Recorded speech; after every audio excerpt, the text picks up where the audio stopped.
أمرهم ويفعلون ما يؤمرون صدق الله العظيم. اللهم صل على محمد وعلى آل محمد كما صليت على إبراهيم وعلى آل إبراهيم إنك حميد مجيد. اللهم بارك على محمد وعلى آل محمد كما باركت على إبراهيم وعلى آل إبراهيم إنك حميد مجيد. আলহামদুলিল্লাহ, সমস্ত প্রশংসা একমাত্র আল্লাহ রাব্বুল আলামিনের, যিনি আমাদেরকে হাজারো ব্যস্ততার মধ্যেও, হাজারো কাজ থাকা সত্ত্বেও সব কিছু থেকে দূরে রেখে আমাদেরকে সবার আগে, সকলের আগে মসজিদে এসে জুমার নামাজ আদায় করার জন্য বসার ব্যবস্থা করে দিয়েছেন। এই জন্য আমরা সকলে অন্তর থেকে বলি আলহামদুলিল্লাহ। আলহামদুলিল্লাহ। আমাদের মতো অনেকে হাসপাতালের মধ্যে বিছানায় কাতরাচ্ছে, অনেকে অসুস্থতার কারণে ঘরের মধ্যে আছে, কে হাঁটতে পারছে না। আল্লাহ রাব্বুল আলামিন আমাদেরকে সুস্থতা রেখেছেন, সুস্থতার সহিত আমাদেরকে এখানে এনেছেন। এজন্য আমরা অন্তরস্থল থেকে শুকরিয়া আদায় করে বলি আলহামদুলিল্লাহ। আলহামদুলিল্লাহ। আমি কুরআন মাজিদের অসংখ্য আয়াত থেকে সূরাতুত তাহরিমের একটি আয়াত তিলাওয়াত করেছি আপনাদের সামনে। আল্লাহ রাব্বুল আলামিন কোরআনের মধ্যে বলেন, ইয়া আইয়ুহাল্লাযীনা আমানু কু আনফুসাকুম ওয়া আহলিকুম নারা ওয়াকুদুহান নাস ওয়াল হিজারাতু আলাইহা মালাইকাতুন গিলাযুন শিদাদুল্লাহ ইয়াসুনাল্লাহা মা আমারহুম ওয়া ইয়াফআলুনা মা ইউমারুন। আল্লাহ রাব্বুল আলামিন কোরআনের মধ্যে বলেন, ইয়া আইয়ুহাল্লাযীনা, হে ঈমানদারগণ, কু আনফুসাকুম ওয়া আহলিকুম নার, তোমরা নিজেদেরকে জাহান্নামের আগুন থেকে বাঁচাও। কাদেরকে? তোমরা নিজেদেরকে জাহান্নামের আগুন থেকে বাঁচাও। ওয়া আহলিকুম নার, এরপরে বলতেছে তোমাদের পরিবার পরিজনদেরকে কি করো? জাহান্নামের আগুন থেকে রক্ষা করো। ওয়াকুদুহান নাস ওয়াল হিজারা, যার ইন্ধন হবে, যার জ্বালানি হবে মানুষ ও পাথর। ওয়াকুদুহান নাস ওয়াল হিজারা, যার ইন্ধন জ্বালানি হবে মানুষ ও পাথর। আলাইহা মালাইকাতুন গিলাযুন শিদাদুল্লাহ ইয়াসুনাল্লাহা মা আমারহুম ওয়া ইয়াফআলুনা মা ইউমারুন, যাতে নিযুক্ত আছে কঠিন পাষাণ হৃদয়ের ফেরেশতাগণ, যারা আল্লাহ রাব্বুল আলামিন তাদেরকে যা আদেশ করেন তারা তা করেন, যা আদেশ করেন না তা তারা করে না। এই আয়াতে আমরা এই আয়াতের ব্যাখ্যা বিশ্লেষণ তাফসীর করতে গেলে দিনকে দিন চলে যাবে। যে আল্লাহ রাব্বুল আলামিন আমাদেরকে বলেছেন, হে ঈমানদারগণ, কাদেরকে বলেছে? শুধু নাস, ইয়া আইয়ুহান নাস বলেন নাই। ইয়া আইয়ুহান নাস যদি বলি তাহলে হে মানুষগণ, শুধু হে ইয়া আইয়ুহাল্লাযিনা, হে ঈমানদারগণ, যারা ঈমান এনেছে, যারা কি করেছে? ঈমান এনেছে। ইসলামের মূল ভিত্তি পাঁচটি। কয়টি?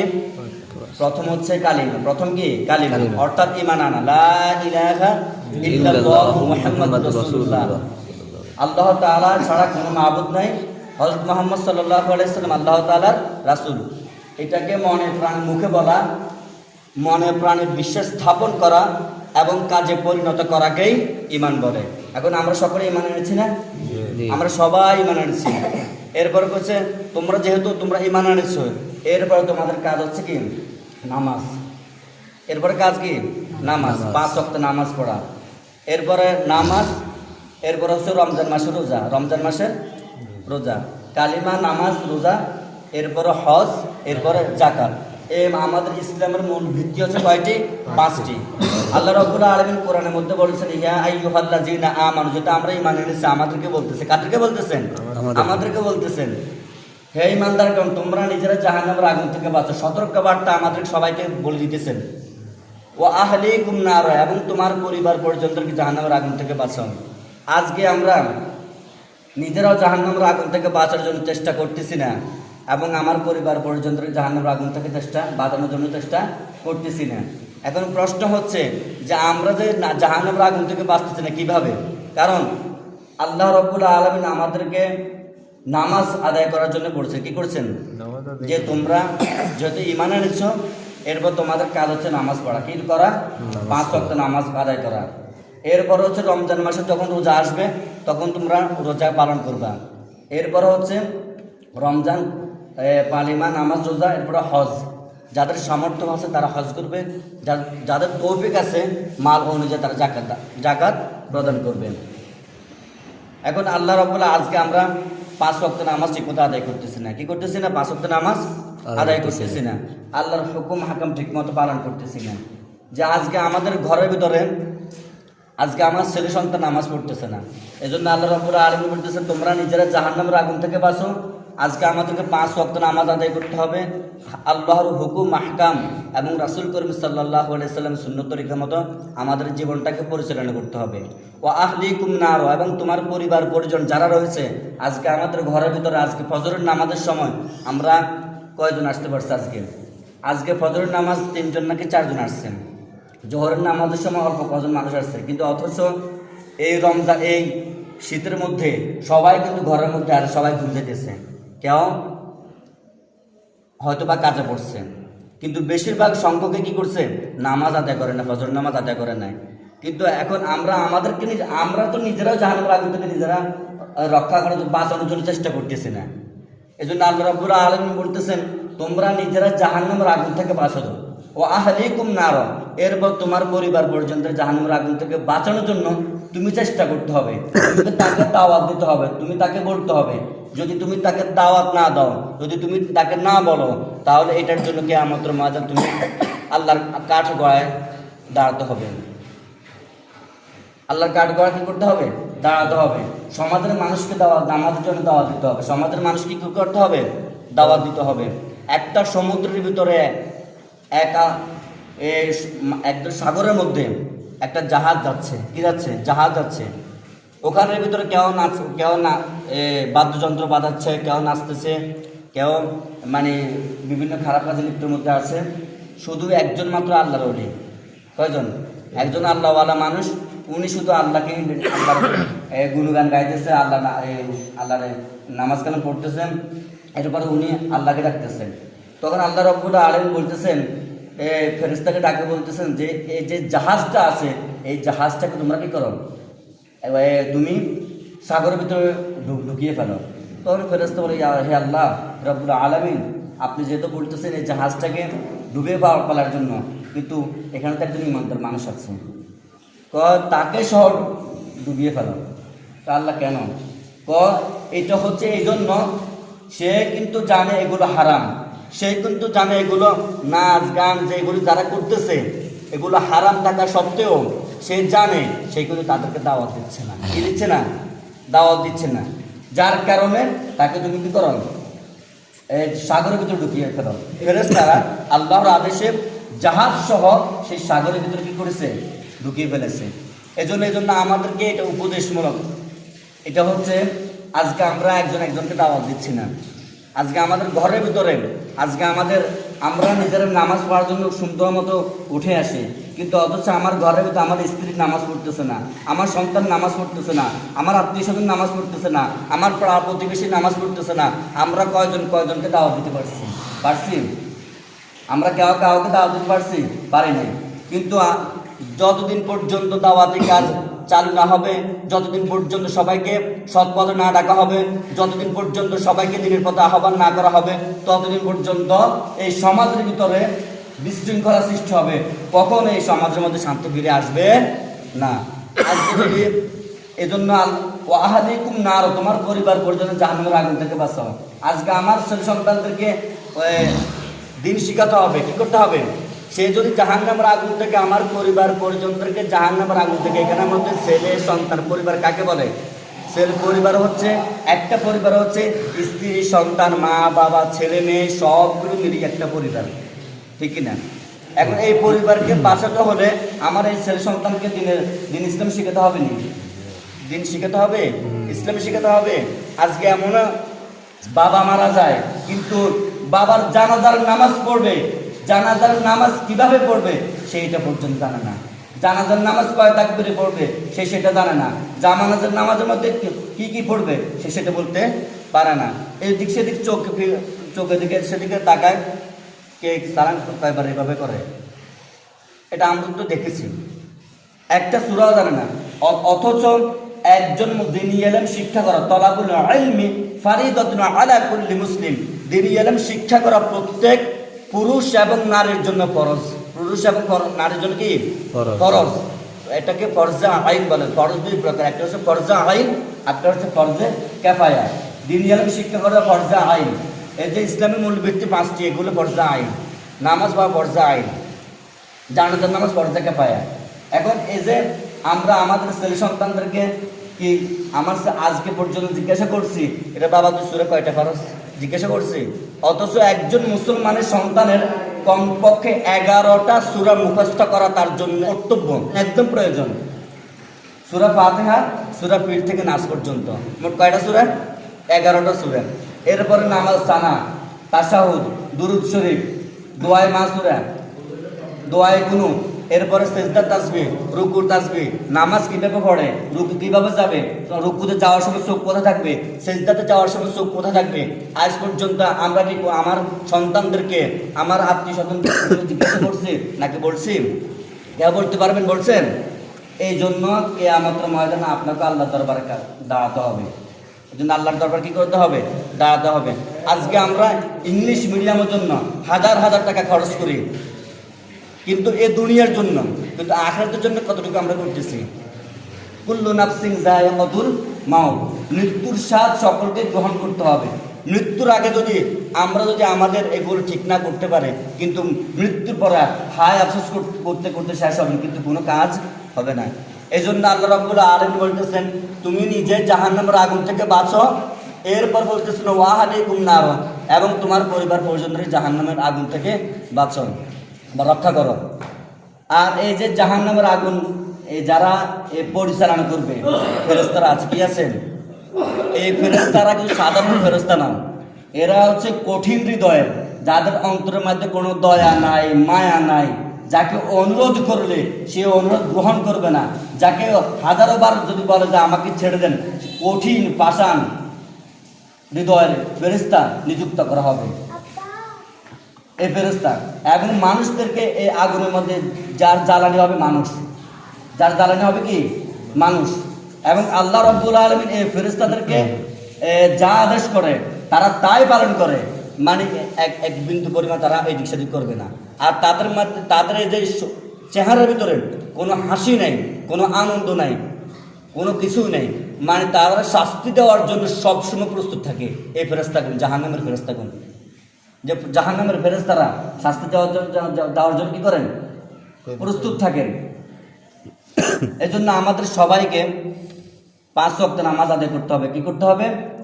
আমরা সবাই ইমানদার নেই, সবাই জোরে বলেন, আমরা সবাই ইমানদার। আমরা সবাই ইমানদার। এই জন্য আল্লাহ রাব্বুল আলামিন আমাদেরকে বলছে, ইন্নাস সালাতা কানাত আলাল মুমিনিনা কিতাবাম মাওকুতা। নির্ধারিত সময়, নির্ধারিত সময় নামাজ কায়েম করা, অর্থাৎ নামাজ প্রতিষ্ঠিত করা, নামাজ আদায় করা প্রত্যেক ইমানদারদের জন্য কি ফরজ। প্রত্যেক ইমানদারদের জন্য কি ফরজ। আল্লাহ কোরআনে বলে দিয়েছেন সবার জন্য ফরজ। আজকে আমরা নামাজকে ছেড়ে দিয়েছি। নামাজ কি করে দিয়েছি? নামাজ ছেড়ে দিয়েছি। একজন মানুষ যদি 5 ওয়াক্ত নামাজ আদায় করে, আজকে আমি আপনাদেরকে বলতেছি, এটা আমার এই কথাটা হচ্ছে এই যে আমি যেটা বলি, এটা পরীক্ষিত। যে ব্যক্তি ফজরের নামাজ আদায় করবে, যে ব্যক্তি কি করে, এই যে 5 ওয়াক্ত নামাজের মধ্যে মূল যে নামাজ, এটা হচ্ছে ফজরের নামাজ। কোন নামাজ? সবাই বলেন তো কোন নামাজ? ফজরের নামাজ। আপনি দেখবেন আজকে আপনি আগামীকালকে, যারা আজকে ফজরের নামাজ পড়েন না, আগামীকালকে আপনি ফজরের নামাজ পড়বেন। ফজরের নামাজ যখন পড়বেন, তখন আপনি যে ফজরের নামাজ পড়ছেন, কষ্ট করে যে ফজরের নামাজ পড়ছেন, এই শীতের মধ্যে কম্বল ছেড়ে দিয়ে ফজরের নামাজ পড়ছেন, তখন আপনি জোহরের নামাজ পড়ার জন্য আপনার মনটা টানবে। কি করবে? কারণ ফজরের নামাজ যে না পড়ার জন্য এই শয়তানে এমনভাবে ঝাঁপড়ি ধরে, যখন আপনি উঠেন তখন এমনভাবে, মানে তা আপনার হাত পা এমনভাবে তাল মালিশ করে, আপনি উঠতে মন চাইতেছেন, মন চায় না, কম্বলটা উঠতেই মন চায় না, এত আরাম, আরও ঘুম আসতে চায়। যখন আপনি আল্লাহু আকবার বলে উঠে যাবেন তখন শয়তান পালিয়ে যাবে। এরপরে যখন ওযু করে ফজরের নামাজ আদায় করবেন, ফজরের নামাজ আদায় করার পর দেখবেন জোহরের নামাজ যখন আজান দেবে তখন জোহরের নামাজ পড়ার জন্য আপনার মনটা টানবে। মনটা কি করবে? কেন টানবে? যে আমি তো ফজর নামাজ কষ্ট করে ফজর নামাজটা পড়ছি, যদি জোহর নামাজ না পড়ে তাহলে কি হয়? তাহলে কি জোহরের নামাজ পড়ছেন। এরপর জোহরের নামাজ যখন পড়ছেন, এরপর যখন আসরের নামাজের সময় হবে, আপনার কাজে থাকা ব্যস্ততা থাকার মধ্যেও বলবেন যে ফজরের নামাজ পড়ছি, জোহরের নামাজ পড়ছি না, আজকে আসরের নামাজটা পড়ে গেলে কি করি? দেখবেন আপনি আসরের নামাজও পড়বেন। আসরের নামাজ যখন পড়ছেন, ফজর গেল, জোহর গেল, আসর গেল, মাগরিবের নামাজের সময় আজান দিবে তখন নারাজে 3 ওয়াক্ত নামাজ পড়ছি, মাগরিবের নামাজটা যে পড়ি গেলাই। এরপর দেখবেন আপনি মাগরিবের নামাজও পড়বেন। মাগরিবের নামাজ যখন পড়া শেষ হয়ে যাবে, যখন এশারের নামাজের সময় হবে, এশারের আজান দিয়েছে, দোকানের মধ্যে আপনি চা খাচ্ছেন বা কোনো জরুরি একটা মিটিং হচ্ছে বা বৈঠকে আপনারা কথাবার্তা বলতেছেন, তখন কেউ যদি আপনাকে বলে যে না এশারের নামাজ পরে পড়েছে, না আজকে আমি 4 ওয়াক্ত নামাজ পড়ছি, এই ওয়াক্ত নামাজ তাহলে 5 ওয়াক্ত নামাজ পড়বেন, তাহলে দেখবেন আপনার এশার নামাজ পড়ার জন্য আপনার মনটা আরো আকুল দেওয়ানো হয়ে যাবে। আপনি এশার নামাজ পড়বেন, এই 5 ওয়াক্ত নামাজ পড়ছেন নি, এই 5 ওয়াক্ত নামাজ এশার নামাজ পড়তে যখন বাইরে যাবেন তখন আপনার দিলের ভিতরে আল্লাহর পক্ষ থেকে একটা প্রশান্তি সৃষ্টি হবে, একটা আনন্দ সৃষ্টি হবে, যে প্রশান্ত একমাত্র সেই বলতে পারবে যে ওই দিনে 5 ওয়াক্ত নামাজ আদায় করছি। আমার কথা যদি আমি আমার নিজে পরীক্ষিত, ঠিক আছে, এই জন্য আপনারা এই জিনিসটা চেষ্টা করবেন যে নামাজ ছেড়ে দেওয়া যাবে না, এবং আমার পরিবারকে সবাইকে বোঝাতে হবে নামাজ আদায় করার জন্য। এই যে কিয়ামতের ইয়াউমা ইয়াফিরুল মারউ মিন আখিহি, সূরা আবাসের মধ্যে ইয়াউমা ইয়াফিরুল মারউ মিন আখিহি, সেদিন মানুষ তার ভাই থেকে পালিয়ে বেড়াবে। সেদিন মানুষ পালিয়ে তার ভাই থেকে কী করবে? পালিয়ে বেড়াবে। ইয়াউমা ইয়াফিরুল মারউ মিন আখিহি ওয়া উম্মিহি ওয়া আবিহি, তার মা বাবা থেকেও পালিয়ে বেড়াবে। ওয়াসাহিবাতিহি ওয়া বানি, তার স্ত্রী সন্তানদের থেকেও কি করবে? তারা পালিয়ে বেড়াবে।